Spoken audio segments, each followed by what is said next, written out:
एक real life है ना, जिसने मेरे को बहुत बड़ा सीखने का मौका दिया, मैं आपको बताता हूँ।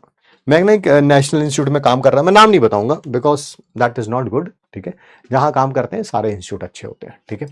कहीं का नमक खाया हो तो वहां की नमक हरामी नहीं करनी चाहिए। बट उस इंस्टीट्यूट में पता क्या था, ठीक है, हमें सिर्फ टॉपर वाले बैच ही मिलते थे, सही बात बता रहा हूं मैं आपको। टॉपर्स को पढ़ाने का मौका मिलता था, पता ही नहीं होता था नॉर्मल बैचेस में क्या होता है, क्या नहीं होता है, कितना बच्चा पढ़ते हैं, नहीं पढ़ते हैं, कौन पढ़ाता है, नहीं पढ़ाता है, कुछ नहीं पता होता था। सालों साल सिर्फ टॉपर्स ही मिलते थे, उन्हीं को पढ़ाते थे, उनका रिजल्ट बड़ा शानदार आता था, मतलब कि, और बैच में बच्चे भी बहुत कम होते थे भाई, 10-10, 12-15, 12-15, 20-25, 30-50, ऐसी, डिपेंडिंग अपॉन कौन सी क्लास है, कौन सा है, ठीक है।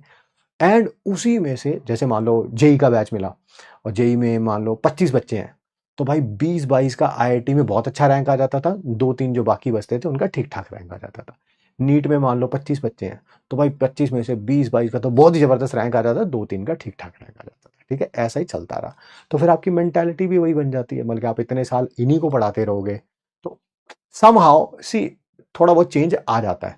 तो आपको लगा, मेरे को लगने लगा यार रिजल्ट तो सिर्फ यही नहीं कहा था यार, बाकी तो सिर्फ मोह माया है, ठीक है ना, बाकी सिर्फ मोह माया, क्योंकि रिजल्ट में तो यही दिखते हैं, अखबार में फोटो तो इन्हीं की छपती है, ठीक है।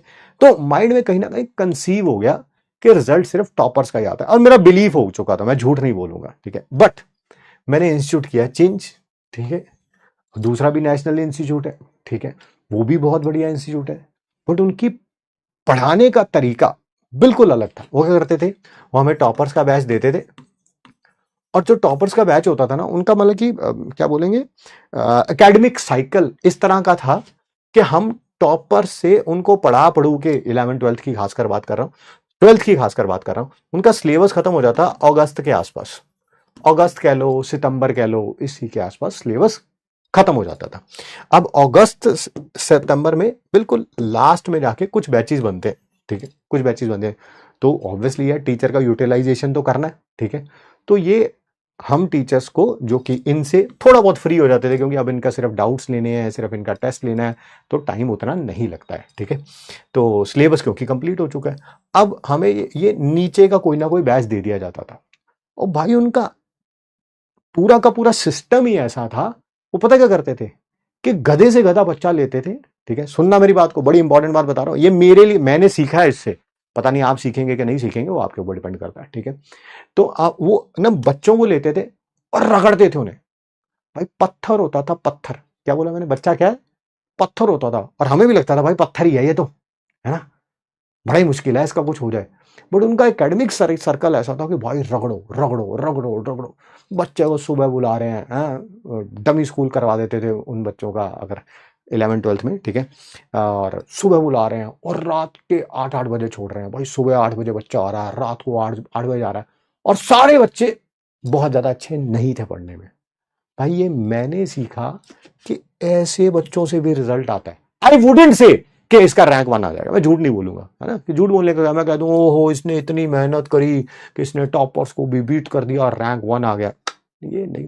पर भाई अच्छा रैंक लेके आते थे, 3 डिजिट में रैंक ले आते थे, 1000-1500 के आसपास रैंक ले आते। तब मैंने सीखा नहीं यार, ऐसा नहीं है कि कोई एवरेज बच्चा है तो उसका सिलेक्शन नहीं हो सकता, बट उसके लिए एफर्ट ज्यादा लगानी पड़ती थी। पता है इनकी खूब पिटाई होती थी, नेशनल इंस्टीट्यूट में पिटाई, हाँ भाई मैंने करी है ना। कभी उनमें से कोई बच्चा मिल जाएगा ना दिल्ली में तो तुम्हें दिखाऊंगा मैं, ठीक है। भाई खूब पिटाई करते थे इनकी, और भाई इनमें से बच्चे जो अपना रंग बदलना शुरू करते थे, क्यों, क्योंकि इनको पता था पिटाई होगी भाई, भाई पिटाई के डर से सिलेक्शन हो जाता। मुझे लगा भाई कितनी बढ़िया बात है यार, 2 साल में 2 बार पिटाई होगी, ज्यादा ज्यादा एक एवरेज देखें तो एक बच्चे की 2-3 बार पिटाई होती है, रोज थोड़ा पिटता है यार कोई, शर्म आ जाती है हर किसी को। वो 2-3, मतलब कि आपने एक को पीटा, मान लो 30 बच्चों की क्लास है, तो भाई बाकी 29 डर जाते थे, भाई कल अपना नंबर लगेगा, भाई होमवर्क करके जाना, भाई भाई भाई भाई मॉड्यूल करके जाना।